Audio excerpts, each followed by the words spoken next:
what I would call two models of the universe, and the first is called the ceramic model, and the second, the fully automatic model.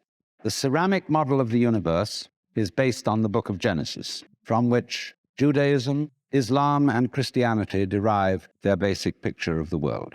And the image of the world in the book of Genesis is that the world is an artifact. It is made. As a potter takes clay and forms pots out of it, or as a carpenter takes wood and makes tables and chairs out of it. Don't forget, Jesus is the son of a carpenter and also the son of God. So the image of God and of the world is based on the idea of God as a technician, potter, carpenter, architect, who has in mind a plan and who fashions the universe in accordance with that plan. So basic to this image of the world is the notion, you see, that the world consists of stuff.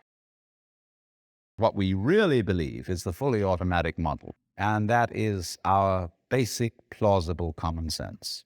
You are a fluke. You are a separate event, and you run from the maternity ward to the crematorium, and that's it. Now, why does anybody think that way? There's no reason to, because it isn't even scientific. It's just a myth, and it's invented by people who wanted to feel a certain way. But the people who coined the fully automatic theory of the universe were playing a very funny game. What they wanted to say was this: all you people who believe in religion are old ladies and wishful thinkers. You've got a big daddy up there and you want to comfort and thing, but life is rough, life is tough, and success goes to the most hard-headed people. That was a very convenient theory when the European-American world was colonizing the natives everywhere else. They said, we are the end product of evolution, and we're tough. I'm a big, strong guy because I face fact, and life is just a bunch of junk.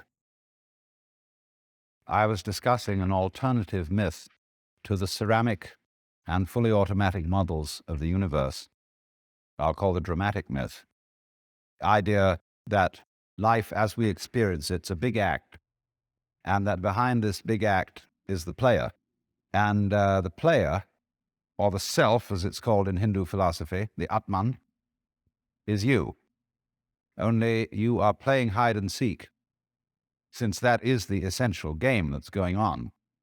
It's the game of games, the basis of all games, hide and seek. And so since you're playing hide and seek, you are deliberately, although you can't admit this, or won't admit it, you are deliberately forgetting who you really are, or what you really are, and the knowledge that your essential self is the foundation of the universe.